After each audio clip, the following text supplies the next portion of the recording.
Institute seminar series. Thank you for making your way through the slush to get up here. There have been a variety of cancellations of everything except Hopkins schools, spring breaks and the like. So the intrepid explorers here that are here are going to be in for a treat today as we have two of our own present at the Berman Institute seminar series. Matt DeCamp is a fellow in general internal medicine as well as in the Berman Institute and has been working on issues related to social media and health and publishing his work in peer-reviewed venues as well as getting out there on the web. And he's joined, his partner in crime today is Dan O'Connor, who's a faculty member within the Berman Institute and a medical historian as well. Dan has an interesting background in that he worked in the sphere, the realm of consultancy related to media and the internet and the web, and has brought that experience to bear on these issues. Both Dan and Matt did a Winter Institute course that was very successful on related areas. For those of you who might have been there, they promised something new. And they may be teaching something related to this in the future. So a great topic, two great speakers. They're going to do this in tandem, so I'm just going to introduce them both now, and then they're going to start. As usual, we'll go until about 1 o'clock, and then we'll have about 15 minutes for questions. So whoever's first. Thanks. Complementary interests here, and there'll be some interesting interchange probably between us as we go through both of the presentations. I'm going to start, and with the nature of the format, each of us only having about 20 minutes, we're really only able to scratch the surface of some of these issues, so trying to find that balance between the breadth of what we're talking about as well as the depth. And what I'm going to focus on for the talk today really is social media diffusion and the digital divide. So I think it's important to remember that social media are already impacting healthcare. Some of this impact has been good, other parts of it have been bad. So for example, we know that the Centers for Disease Control has a number of social media elements in their toolkit for improving public health. Social media were used to good effect with the disaster response to the Haitian earthquake. We also have seen in the clinical realm some really interesting examples like this one, an article about how Facebook saved my son's life. This is a story about a mother who basically was posting about her son's undiagnosed medical illness on Facebook, and lo and behold, as a result of her social network, a pretty rare diagnosis of Kawasaki's disease was made and enabled her son to get treatment for that condition. So interesting elements of the good parts of social media and health. We've also seen some bad examples, like this one. In 2011, a Rhode Island physician was fired and reprimanded by the state medical board for posting about a patient on Facebook with just enough information that the patient could be identified. So some interesting issues about privacy and confidentiality that have raised negative attention towards social media.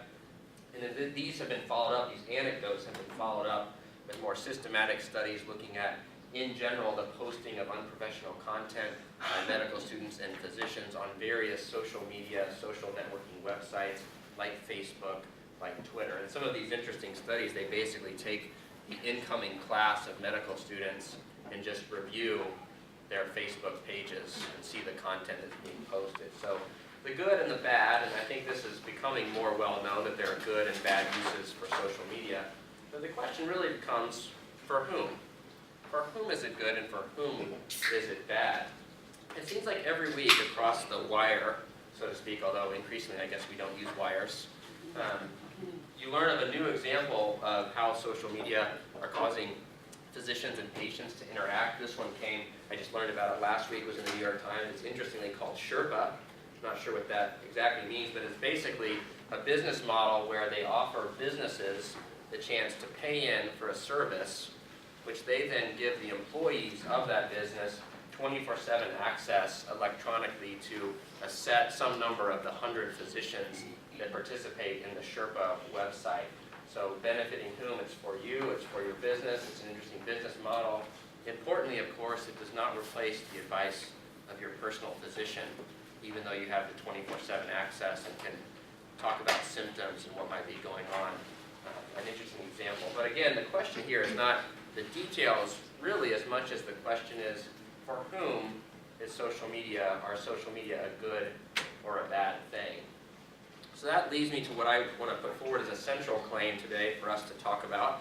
I guess if you're not going to remember much of the talk, remember at least this part, which is that understanding how users, that is providers, patients, and others, adopt social media is critically important, because who adopts the technology determines, in part, who is benefited or who is harmed by using that technology.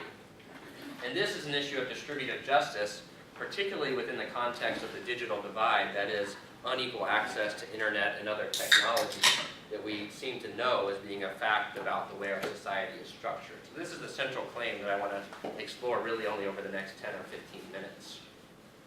I want you to have a sense of just a few data regarding social media use before we sort of plunge forward. If you look at physician use of social media, the easiest way to summarize it is prevalent and increasing. So all the studies now pretty much suggest that a clear majority of physicians use social media, both personally and professionally. More use it personally than professionally, but it's a clear majority in both cases. 1 in 4 physicians report using social media on a daily basis. And interestingly, there continues to be, or there may still be, say why in a second, a generational gap among use.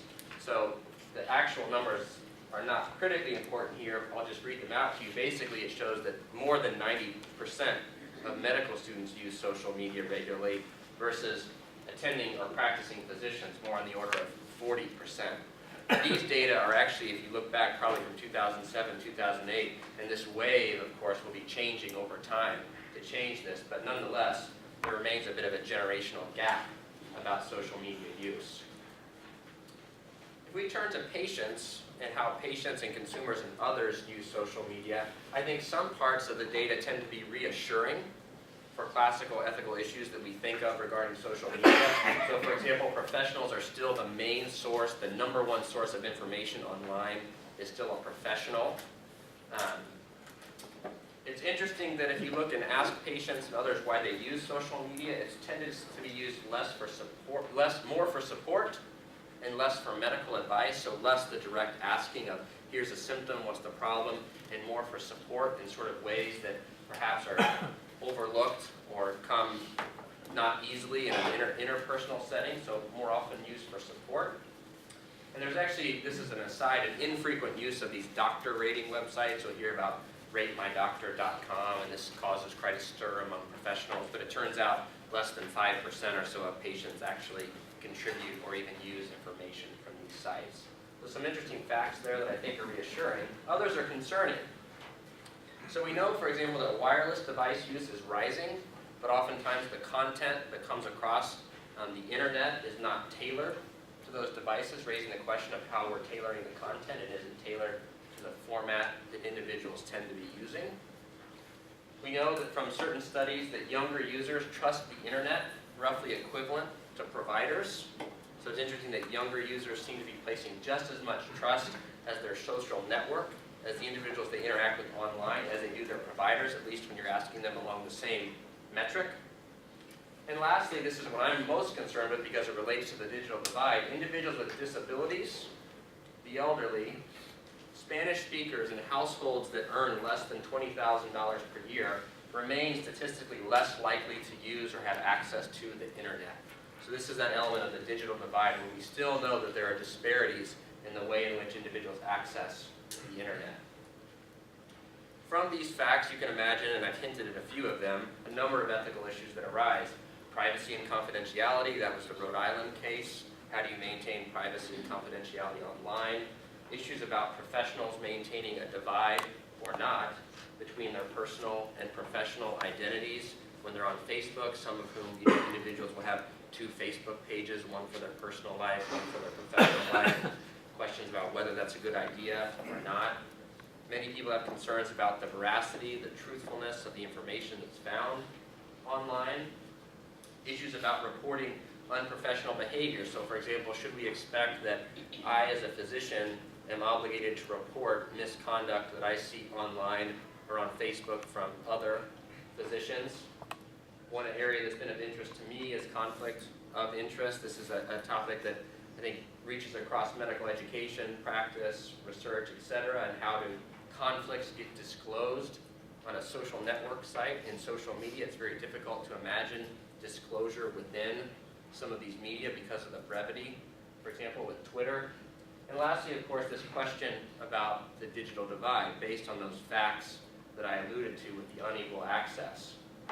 And of course, digital divide brings us square into the territory of distributive justice because of unequal access to the internet, mHealth, which is mobile health, e-health, and these other technologies. So here's a question. This is something that I want to explore. This is part of the, I think, some of the new part. I think our major question, of course, is will the digital divide shrink or widen? What we know is that the character of the digital divide is changing. So for example, historically, the digital divide was defined more by race, maybe more so by socioeconomic status, but these are no longer the dominant features of the digital divide. Remember, the features that I highlighted were Spanish-speaking individuals, the elderly, individuals with disabilities. These are becoming more prominent in the digital divide. Now, on the one hand, some people think that social media has the potential to leapfrog this digital divide, and that's why this picture is here. See these pictures where we know mobile phones have a reach that's gone far beyond what traditional technologies have gone. And the question is, will that allow us to leapfrog the technology? But these are still questions, I think, that we're struggling with. So will it? Will it leapfrog the digital divide? How will we know if it does? And I think the most important question, though, is can we affect this process? Can we change how this occurs? So here's a hypothesis. The cross-sectional data that I shared at the beginning began telling an important story that the process of adoption of technology is dynamic. And I think that examining adoption through a dynamic conceptual lens, namely the diffusion of innovation, should help us answer these digital divide questions, these questions we have about how to know and manage the digital divide. To get into this, we need to understand a little bit more about the rich theoretical history of diffusion of innovation. This is probably the landmark book, Everett Rogers, talking about diffusion theory and how innovations come to be present throughout a particular culture, and that simply is the definition of diffusion of innovation. If you can't see it, it's how an innovation is communicated and spreads over time within a social system. So if you look at this graph, you'll see some terms that you might recognize about innovators, early adopters, the early majority, the bell-shaped curve amongst the population. This yellow curve basically shows you that over time, an innovation has uptake throughout the population. So the number of people using an innovation grows until, in this case, it reaches 100%. I'll just point out three key features of this graph. The first is, as I mentioned, the innovators, that small group of people that are really on the cutting edge of technology. Anyone who's seen my phone knows that innovator is not me, a flip phone, so you can imagine where I might fall along this graph. So innovators, the early users, cutting edge on a technology. The next important point occurs somewhere around here when the slope of the graph really tips up to be steep. And the idea here is this has become the tipping point, where technology really takes off and goes through this steep climb until eventually it reaches sort of a steady state. In this case, again, 100% of people using the technology. So those are the key features. This is a classic curve, a classic example of diffusion of innovation. From this, Rogers elucidates the 5 key features that determine how an innovation diffuses through a population. Number 1, the relative advantage, that is, how much is an innovation, how much additional benefit does it give you compared to the old, compared to the priors. Clearly, I don't think that smartphones have yet perhaps reached relative advantage for me personally to replace my flip phone. Number 2, compatibility with social values and practices. I'll talk about this in a second, but the idea that an innovation has to be compatible with the social values and norms that individuals hold at a particular time. 3, that the innovation should be simple. All things considered, it's better to have a simple or easy-to-use innovation compared to a complex one. Trialability means that an innovation should be allowed to be experimented with. So for example, it would be helpful, all things considered, for me I didn't intend to use this as an example, but for me, to have a chance to use a smartphone, experiment with it for a short period of time, see how well it works for me, and maybe then I decide that it's worth taking the plunge and taking out that 1 or 3-year contract. Lastly, that the results of adoption of a particular innovation should be observable. It should be things that you can see, tangible benefits that individuals would see from adopting this new innovation. So the 5 key features that sort of are the hallmarks of diffusion theory to explain how an innovation comes to be spread amongst the individuals within a population. Now, importantly, diffusion is more than just mass communication and economic, utilitarian cost-benefit analysis for me or for individuals. So, for example, if you go back to these key features, you might think, well, if these are the key features of innovation, if you have something new and you want to share it, then what you really need to do is just spend a lot of time mass communicating the benefits to convince people of relative advantage, how simple it is, and you want to make it economical so that when I do my cost-benefit analysis, it comes out in my favor for this to be an economical change. It turns out to be more complicated than that because there are plenty of examples where we learn that social values matter. Even in Roger's classic textbook, he describes this example in Peru where there's going to be a public health intervention basically to prevent cholera and other diarrheal illnesses that involve boiling water. But it turned out in the population where they were working, things that were warm were associated with illness. And by boiling the water, you were then violating another social norm about the temperature of that water. And so it never caught on, even though it seemed to meet all of those criteria that I just described. So social values really do matter. We know from other studies that individuals exert unequal influence within a society. An interesting example here is the use of stenting percutaneous coronary intervention in Florida.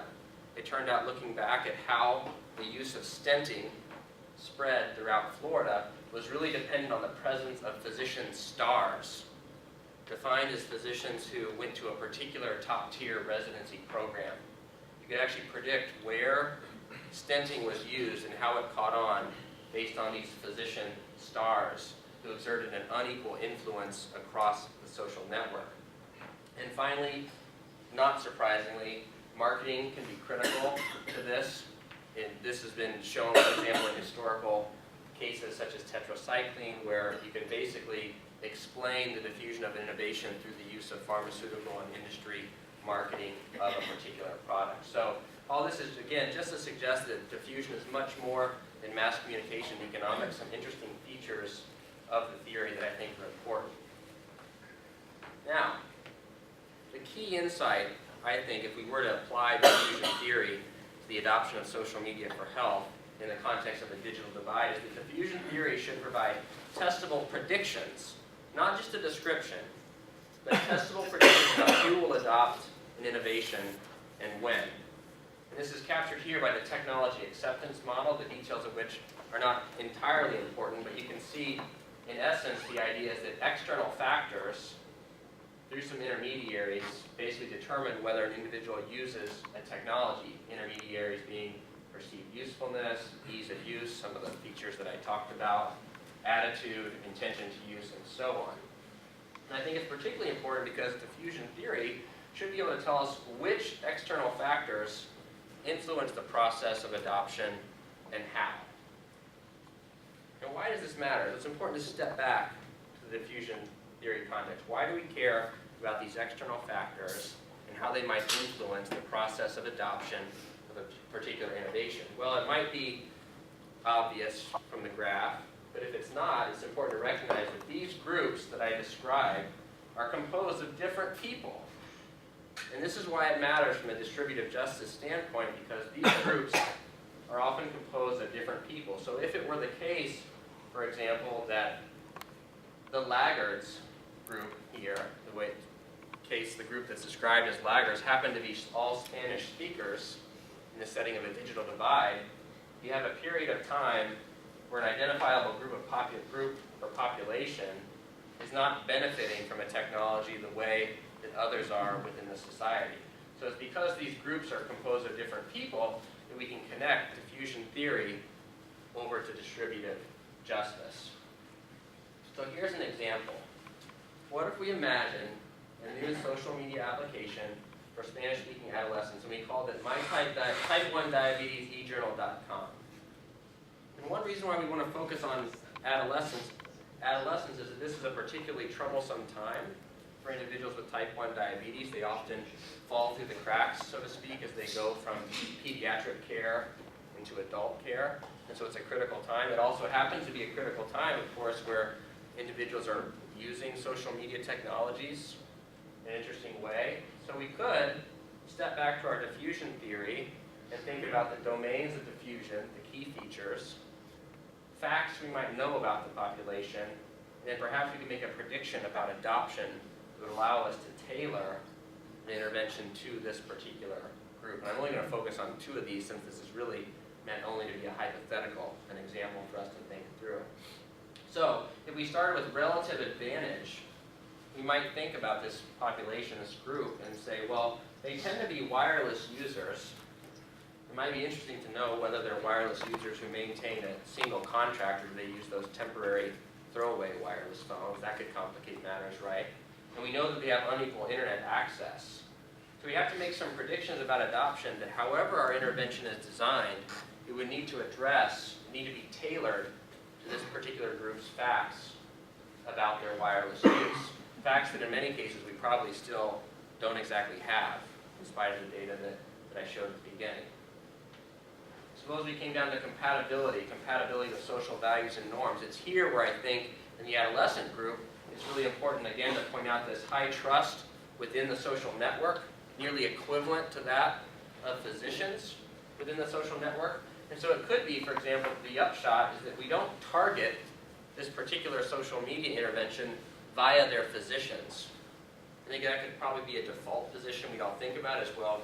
We have a new social media application, let's get it out there. The way to get it out to the individuals is through their physician when they come to seek care. It might be that that might not be the best way to aid the diffusion of this innovation. And we could go through again all the features and come up with different predictions about adoption. Before I close, I want to just spend some time integrating the ethics about social media and distributive justice. If I've been at all convincing that different people will adopt social media differently, it seems to me that it'll be critical to recognize that this digital divide will persist, even if its appearance changes over time. So even if it's no longer true that it falls along traditional race-based lines. It will also be critical to target disparities and late adopters or laggards, as the theory would tell us, and perhaps not wait for the rising tide to lift all boats. Clearly an issue of distributive justice there. And to engage the target audience, because to understand diffusion in context, to understand a lot of those predictions and facts I just showed on the previous slide, you really have to understand a very local and specific context to a particular group. So a summary before I hand it over to Dan. The digital divide remains important. We could talk more about it in Q&A as well. I think diffusion theory offers some resources for both describing and importantly predicting the adoption process, and it should help us tailor our interventions and policies about social media accordingly. But importantly, this is true only if diffusion theory, in the loosest sketch I've given you today, only if its assumptions hold for social media. And it could be, for example, that it's a problem that diffusion theory was formed out of agricultural and traditional medical innovation paradigms. It was formed on the basis of one-way communication, and it was formed on the basis of static innovations, that is, innovations that come to be and then go through that process rather than being innovated on in an iterative manner. So it could be that diffusion theory will fail us if these assumptions fail us as well.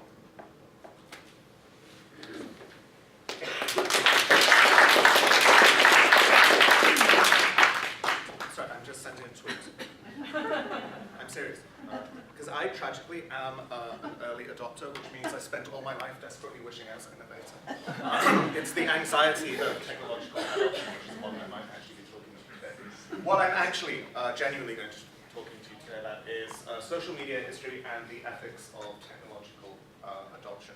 So building on Matt's marvelous talk about diffusion theory, What I want to do is what we say in history. I want to drop some history on you and explain some historical theories about the adoption of technology and how the adoption of technology works, and the sort of ethical issues that technological adoption raises. The key thing to realize when we're talking about historical models and historical concepts of technological adoption is the idea that nothing ever happens by accident. Technological adoption is never a sort of natural or accidental process. It is almost always the result of political choices, or of economic choices, or of cultural, dominating cultural values. Let me tell you a quick story which fits the diffusion model quite nicely, which is the triumph of Facebook over MySpace. Does anyone remember MySpace? Ishan's old enough. MySpace, that's it. Not even Justin Timberlake taking MySpace over could say it. So we know that Facebook has triumphed as the technology, the social network of choice, not simply for a generation, but for an entire planet. The terrifying notion that there are 1.3 billion regularly used Facebook accounts is something for us all to ponder. But essentially, Facebook came into the marketplace a few years after MySpace, which was also a social network. And within about a year and a half, within 2 years, Facebook had completely, and this is a technical term, blown MySpace out of the water. And the question we wondered, why did Facebook win? Why did we adopt, and I say we because it is all of us, like us not, why did we adopt Facebook rather than MySpace? And even the very language of that question suggests an element of choice, an element of everyone's favorite bioethics term, autonomy, an element of freedom in deciding, looking at MySpace, looking at Facebook, and going, well, MySpace is clearly full of social lunatics, and Facebook has got a lovely interface, so we'll use that. That's the story that we tell ourselves, and it fits nicely into the model that Matt talked to us about earlier. The idea that there is a teleology, an endpoint defined story that we can tell about why certain technologies win and certain technologies fail. There are the external factors, the ease of use. Facebook much easier to use than MySpace. MySpace is bizarre, it looks hideous, no one knows what to do. Perceived usefulness, Facebook's much easier to share photos, it's much easier to find old school friends, it's much easier to post pictures of yourself dancing naked on the table at TGI Fridays. Everyone's attitude towards it, Facebook seems a lot cooler than MySpace. MySpace had clearly become a place, as I said, for social rejects. And behavior and intentional use, and we can tell ourselves this story, this marvelous teleological, completely inevitable story in which the best technology wins. We have a problem, and along comes a story, along comes a technology, it solves it for us. Historians, you'll be pleased to know, don't like those kind of teleological stories. Anyone who's ever done anything within the history of medicine or history of science, the absolute terror is the idea that we find out what happens at the end of the story and then rewrite the story as though that was always going to be what happened, as though at all points the inevitable thing was that Facebook would win. So let's talk about the electric car, because that's an obvious place to go after Facebook. As many of you will be aware, America does not have a lot of electric cars. We're starting to get some hybrids now. In fact, no one has many electric cars. The electric car is seen within the history of technology, the history of science, and history of transport as the most famous of the failed technologies. A technology that simply lost out to the internal combustion engine, to the gas-powered, petrol-powered car. And the story that was classically told was that the electric car fails simply because internal combustion is a better technology. For the problem we have, which is getting people from A to B, from home to work, from work to leisure, wherever, the internal combustion engine simply does a better job. The book that has inspired a lot of my thinking on this, a lot of my thinking about technological adoption, is David Kirsch's book from the turn of this century called The Electric Vehicle and the Burden History, in which he explains that these kind of technological triumphs of one technology over another, they really don't just happen naturally. They're not the result simply of one technology being inevitably superior. They are the result of social and political choices, of biases and values amongst, and I hate this word, the stakeholders who are involved in the definition of the problem that the technology is to solve, the designers who are set to solve the problem, and the regulators of the sale of the product, and the people who buy the product themselves. And this is Kirsch's very famous statement, which is the sort of thing that you see people have on a t-shirt at the History of Technology conferences. Rather than accepting the technological superiority of the internal combustion engine as a given, I contend that such superiority cannot be determined without social context. In other words, technological superiority was ultimately located in the hearts and minds of engineers, consumers and drivers, not programmed inexorably into the chemical bonds of refined petroleum. So his idea is, and his extremely influential idea within the history of technology, is that certain technologies, and he uses the internal combustion engine versus the electric car as the example of it, those technological superiorities have to be understood within social context. Okay, so adoption in social context. How can we put this teleological, sort of faintly ahistoric model of adoption into social context? How can we take Kirsch's idea that it's in with the hearts and minds of stakeholders involved in a technological issue? What does that tell us about adoption? And how can we then start thinking about the adoption of social media within healthcare as inspired and influenced by what Kirsch has been telling us? The first thing that we would have to say, and the first thing that historians of technology would say, is that there are no such thing as external factors when considering the adoption of technology. Everything is internal to the question. The adoption of technology does not exist in a vacuum, outside of which there is racial bias, gender prejudice, economic factors, political decisions. Those things are all wrapped up within the very constitution of the problem and the technology itself. Perceived usefulness and perceptions of the ease of use, these are also not things that exist without political considerations. Let's take these through. So, external factors. What has been considered external factors within the adoption of the internal combustion engine instead of the electric car?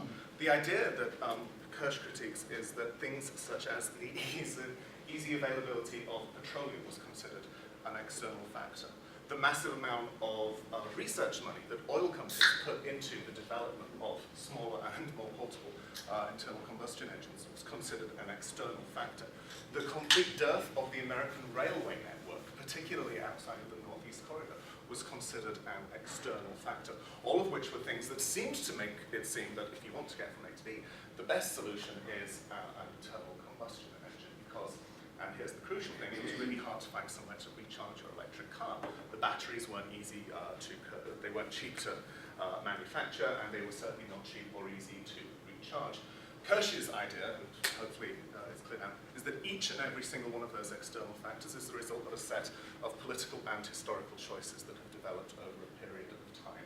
That the supposedly external factors that might accidentally influence whether one or not one chooses to buy a car or not, whether one chooses to buy an internal combustion engine, are actually political choices that define the world in which you are able to make certain choices. And the same very much goes for perceived usefulness and perceived ease of use. You set up a problem, you set up an issue that has to be solved, or an issue that has to be solved is set up, and the technology that most easily answers it seems to be the most useful, and then you end up with that inevitable narrative whereby the best technology wins. But this is the question, what is the technology for? This is where we start to come back to social media. Delimiting the problem that defines the technology that will solve the problem. All right? So delimiting the problem defines the technology that will solve the problem. Deciding what counts as the issue that you're trying to solve will also define the technology that will solve the problem. And here is where all the power lies. And here are where all the ethical issues come from. Who gets to decide that it is a problem that workers can't get from A to B, particularly, or that they can't go to out-of-town leisure centres, therefore they need the internal combustion engine? Why is that the solution? Why does that become the problem? Why is that the solution? Who is in charge of delimiting the problem? Because that defines the technology that will inevitably answer the problem. Also say the historians. So let's bring this round to social media in healthcare. If we're wondering about delimiting the problem, we have to ask ourselves, what is social media going to be doing in healthcare? What is the problem that social media is being introduced to solve? And Matt started to talk about some of these ideas. That Diabetes Journal, various places for finding support and information online. And the one thing that social media does one thing that underpins all social media technologies and all social media use is the creation and exchange of information on a horizontal level. That is the one thing that all social media technologies have in common. Whether it's Facebook, Twitter, LinkedIn, an RSS feed, or YouTube, or any of the social networks that you're all currently using right now, all of them are about your capacity to create information and share it with whoever you like, anywhere in the world, as long as they've got a broadband or mobile internet connection. And what this means is that we end up with a system called apomediation. Now, I'm sure I've bored some of you already with the theory of apomediation and what it means, but it essentially describes a shift in information, in the way that information is created and exchanged. And it's from the Latin apo, meaning to stand by. So here's the shift. Previous to social media, particularly when we're talking about health information or medical information, we had an intermediated model in which the healthcare professional, the qualified professional, was the intermediary between the useful medical information, the accurate medical information, and the patient or the client or the person seeking the information. Social media tips that on its head. And instead of there being an intermediary, you get numerous apomediaries whose S's have fallen off the end because you haven't provided a text box. And the idea with social media is that you don't need a qualified intermediary to find your way to particular medical information. You have various other apomediaries standing by, apo from that Latin, who the patient, the customer, the client, however you want to call it, seeking the medical information, can choose from any of the many intermediaries. I could have put 1,500 little words apomediary up there. And that sort of describes how social media works. So instead of this very structured idea, where the healthcare professional stands within the way, is the intermediary between the information seeker and medical information, you get this much more diffuse, and I use that word advisedly, much flatter model of information exchange, which comes with all sorts of problems, obviously. How do you know that the medical information is accurate? How do you know that these apomediaries are qualified to tell you where to go to? How do you know that these apomediaries don't have their own biases, their own political intentions, their own problems that they themselves are trying to solve? All of which are true, none of which particularly matter, because within the social media space, the argument goes, we're all apomediaries now. Even qualified medical professionals, even the MDs and doctors who are using Twitter, who are using Facebook, who are using things like Sherpa, that Matt talked about, within the social media space, they are seen as apomediaries. The patient could just as easily go to someone else to ask for the information. And the idea is, and this is where we come to what social media as a technology is for, is that everyone is in charge of creating and finding their own medical information. Everyone is turned into an apomediary. Everyone is responsible for finding the right information themselves. Once you start using social media in healthcare, you make the users responsible. They are completely responsible for finding the right health information, completely responsible for managing their own health information, and that's within apomediation. Okay, and so the obvious manifestation of this is the quantified self. I realized actually just this morning as I put this up, this is the Live Strong app, which pictures are not endorsements. Has anyone here used any of these quantified self things where you track your heartbeat when you're running? They're really depressing, actually. Has anyone done, or has anyone done like Couch to 5K or anything like that? Anyone? No. Anyone use any quantified self things at all, like for diet? Oh, okay, good. That's better. That's good. So the idea is that these are super helpful social technologies where you enter in the information, so how far you've run today, or how many calories you've eaten, or what your blood pressure was, or what your blood sugar level is, and you put them down, and you can share it with other people if you choose to share it with them. The idea is that this gives you the power to manage your health information as a intermediary, as a user of social information. And this is the word that we use all the time in social media, and this is what the technology is said to be solving for. It's giving us the power to manage our health information. And social media, various forms of social media, are seen as the right technology. They are seen within that teleological, inevitable narrative. Social media are presented as the right technology to solve the problem of patient empowerment. By giving you, as apomediaries, as users of social media, control over as much of your health information as possible, you are empowered and you are given control over your data. And this is broadcast as a very good and very positive thing. The alternative words, of course, for empowerment can be cost-saving, saving money, and the abdication of responsibility. And there is a fantastic book that's just come out, which I don't know if anyone of you have seen the reviews of, called To Solve Everything, Click Here, The Problem of Technological Solutionism. It's by Evgeny Morozov, who is a former Belarusian critique of social media and internet cheerleading, as he calls it. And he looks at things like this. And rather than seeing empowerment, he sees the potential for a technology in which if everyone is sharing their information, but you choose not to, the question is going to be asked of you, what are you hiding? What aren't you sharing with everybody else? What's wrong with you? Why are you choosing not to manage your health data? Why are you choosing not to engage in this empowered and fantastic world? And as I would add to this, it also permits certain previously responsible entities, be they the state, be they the employer, be they the insurer, they are then allowed to abdicate responsibility because they give you control over the management of your health. And they say, well, okay, you were in charge of it. This is what you were supposed to be doing. You're the intermediary. You don't need the intermediary anymore. You don't need someone to control your health data. It's all on you. You are empowered, but you're empowered to succeed, but you're also empowered to fail.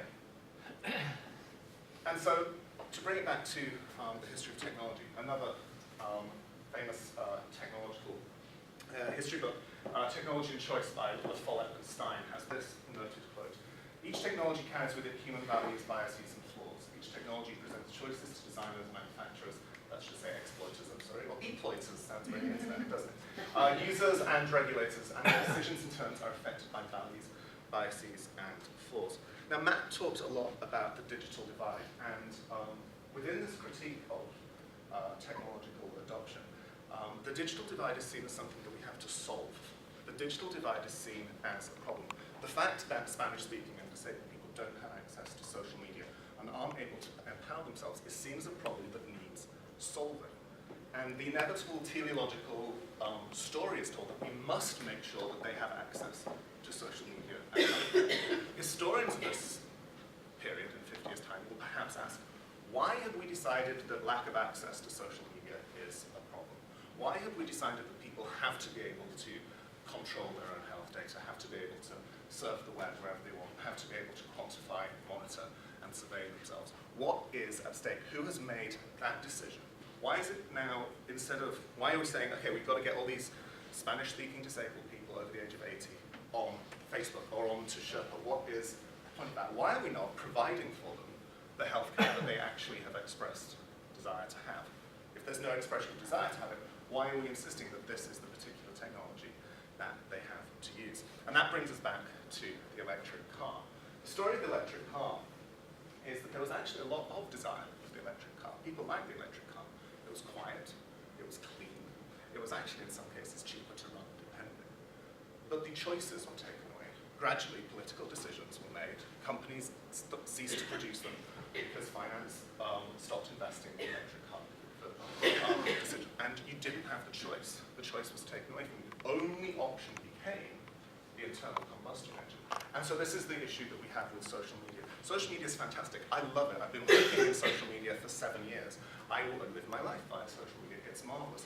But just because I've adopted it and I'm an early adopter doesn't necessarily mean that that curve is the inevitable evolution of humanity.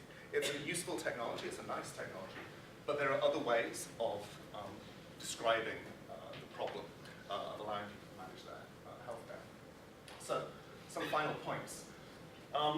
We need to ask why there is a problem to begin with. Why is managing your individual healthcare something that we've decided is something people have to do? It strikes me as a European of a particular political bent that it's a very neoliberally tinged rhetoric around the idea of you taking personal responsibility for your health.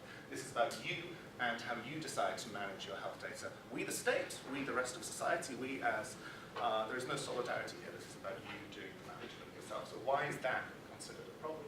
Ask who gets to define the problem. who has decided that that diabetes has to be managed through Facebook account rather than making more time or more paper space for face-to-face visits, something like that. Asking what alternatives may be available. And the historical part of it, recognizing that adoption is neither inevitable nor necessarily desirable. Just because someone doesn't have access to a technology, it doesn't necessarily mean that giving them access to technology will make them happier or better off. And finally, recognizing that technologies always reflect their social context. So, if you can bear to hear any more of this kind of nonsense, you can follow me at or the Berman Institute. They're two very different accounts. One of them is full of tweets about Justin Bieber, and the other one is my personal account. Thank you very much.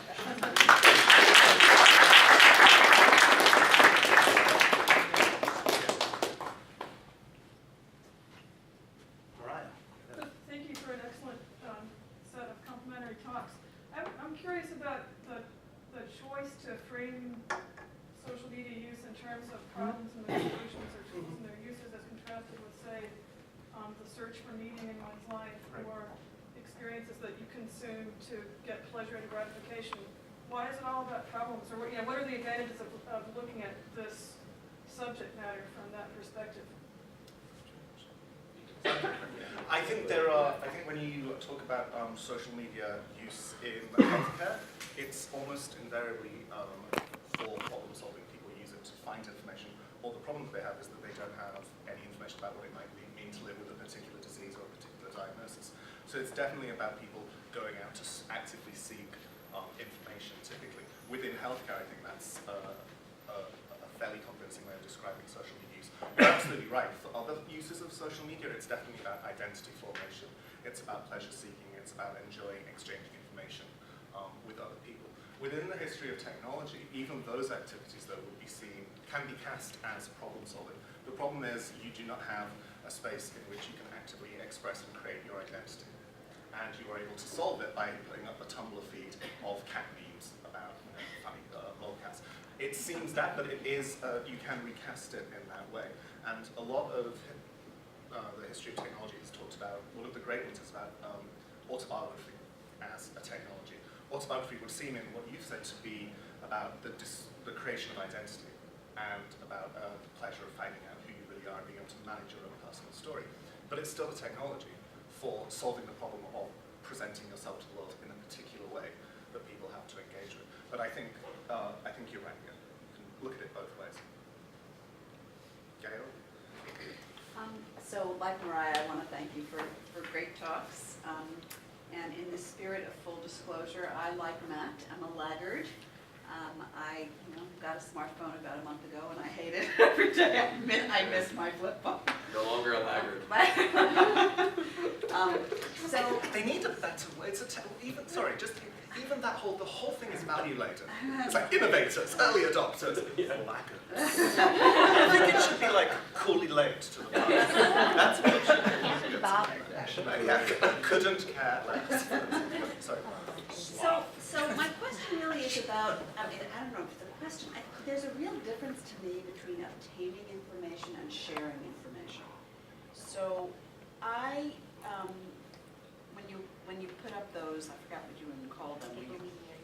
No. Well, like when you record diet information. Myself. Right. You could do that theoretically with a a pencil or with a computer.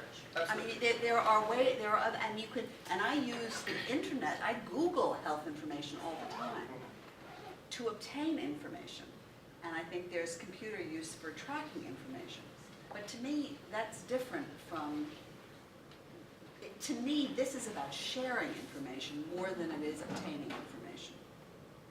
And I'm still having trouble figuring out what the problem is that needs to be solved with respect to sharing of information. The sharing of information. The sharing of information with a lot of when you Google health information, Google doesn't share it with me and go, Gail just looked to find out what's wrong with her ankle or something like that. I don't know if that's too accurate. But it will move ankle health searches up the Google thing. You're always sharing information when you're online, whether you like it or not. It's not identifiable, and it can't be take it back to you, but it's always being shared anyway when using any of these things. You could totally use like Runkeeper or something like that completely privately and never ever share it with anybody at all. And that, frankly, wouldn't count as social media. Social media is defined by the creation and sharing of information. People have always surveilled themselves. People have always done self-surveillance. You take it back into the 1970s when people start keeping eating journals as part of the F plan or anything like that, and it's always gone on. But social media is defined by that next step, which is when you create the thing and then you share the information. And it comes back in some way. Some of the sharing of the information really hits into some certain sort of narcissistic tendencies and desires. I am slightly loathing of people who put their run, how far they've run on Facebook, because I have not run anywhere today on Facebook, and I see that Johnny has just run 10 miles in half an hour. I say from my comfortable chair where I've been sitting for half an hour, but there is a difference between creating the information and sharing it, but social media is defined by the sharing. And I would just add to that a couple of things. One is that the sharing, of course, is what people think at least might bring up some of these unique issues about privacy and confidentiality, about conflicts of interest. It also, from a diffusion theory perspective, just highlighting again that diffusion theory was in a setting of supposed one-to-many communication, as opposed to whether social media, by the virtue of the new, unique way of sharing, sort of fundamentally changes the way that process happens. And it might actually still be just a bit of an open question as to whether that really is true. Well, with one-to-many sharing, you have control over what happens to the information once it's been shared. If you publish an op-ed in the New York Times 20 years ago, that's where it stayed. People might share it or discuss it around, but if you now publish an op-ed in the New York Times, anyone can click it. The diffusion of it is far greater, so I do think. So thanks for your talk, I enjoyed it. My name is Jeremy Green. I'm a historian in the History of Medicine Department, and I've been looking forward to hearing what you guys have been up to for a while. So Dan, I find myself thinking about this able-mediary model you're presenting. And one could look at it this way. You could say, well, why do we believe that the physician ever was the intermediary that we believe the physician was? Doesn't the able-mediary concept hasn't that always been there, and we've managed to smother it somewhat? But if you look historically, that was only a tiny period of time when it ever was in that golden age part of this model, and we've always been in a different able-mediary zone. And maybe you could look for historical examples before the mid-20th century and actually find analogs of able-mediary formation. No, and then the question I have for Matt, I'll just put both out real quick and I'll hear what you have to say. And I like your invocation of diffusion modeling. And I've looked at the history of diffusion modeling, and there's all these weird things built into it, like the ladders and the teleology and so on. But when you made that grid where you took the diffusionist principles and then you sort of put them together with a distributive justice framework to say, how can we do good with this? I found myself thinking, how is your model of trying to build a public good that is unmet any different than the way that a group of marketers would take that same question and say, well, this is an untapped market. So is the model you're proposing any different from actually a market-based process that may already be happening, even without the public health being involved? Those are my two questions. Well, I think I'm always thinking that apple-mediation is the early modern medical marketplace, basically, and that may be a thing that only you and I have any clue what. But this was there when there was no medical professional, very few medical professional organizations, and they certainly didn't have the power that, as you say, they were then able to use from the late 18th century onwards to smother alternative forms of medical power and medical knowledge. So I think absolutely, professionalism as a social construct, medical professionalism as a social construct, is completely reliant upon our belief that the intermediated model is how medicine should be and how the finding of healthcare information ought to be. It's the only safe and it's the only reliable way to do it, despite the fact that historical people did all sorts of different, had all sorts of more diffuse ways of looking at it. But I think the medical marketplace and that that's the work that's been done, that would work really well.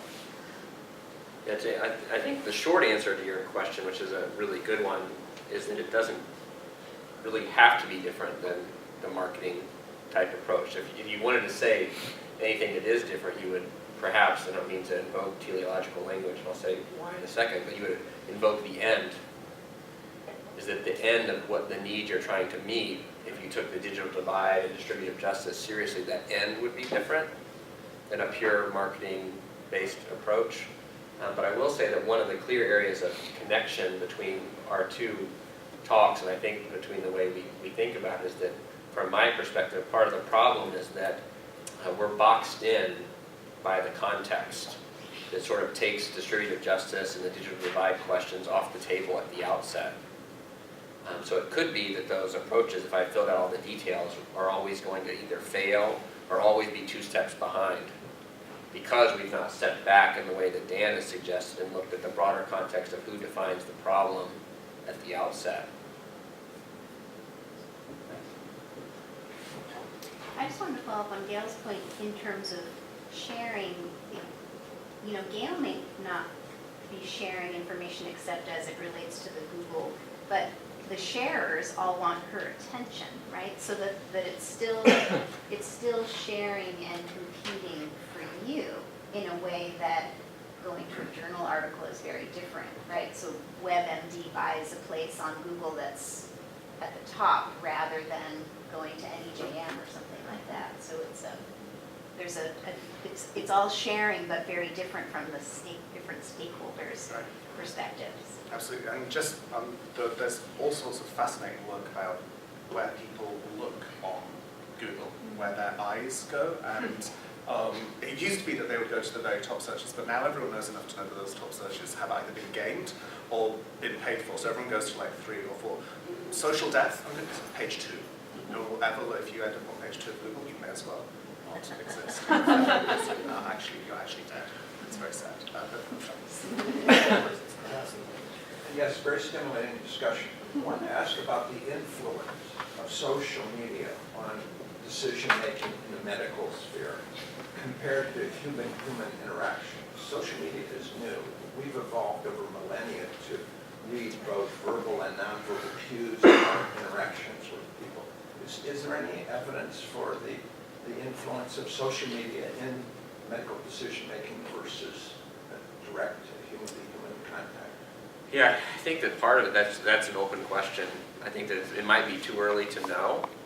You know, we spend a lot of time looking at these sites and seeing the kinds of interactions that go on, and oftentimes I will say that they can be very carefully crafted in terms of like the response. Like if I were to put on my physician's hat and respond to a query, the response tends to be very carefully crafted in ways that to me suggest that the responder acknowledges that those cues are absent.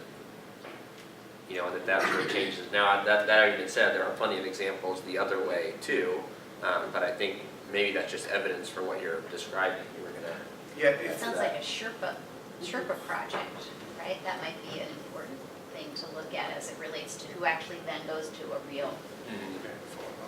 If we expand what we mean by medical decision-making, perhaps sort of outside of the clinic and professionals, we do know that patients rely on each other to make decisions, not about necessarily which doctor they go to, but about where to park, which hotel to stay if they have to do an overnighter because they're getting a treatment that requires that sort of thing, how to manage your day with a particular set of symptoms. So those kind of things that we might call sort of quotidian or low-level medical decision-making is definitely influenced and mediated through social media. I'm not sure that doctors doing it to one another necessarily would do. Well, I'd just say one other interesting thing is that some of the most successful health professionals who are involved in social media have seen it as a way to use social media to offload certain tasks that are well suited to that format, not for replacing the kinds of social cues and fine-grained sort of concepts you described. So things like instructions, the example we talked about, a pediatrician who puts instructions for how to install a car seat,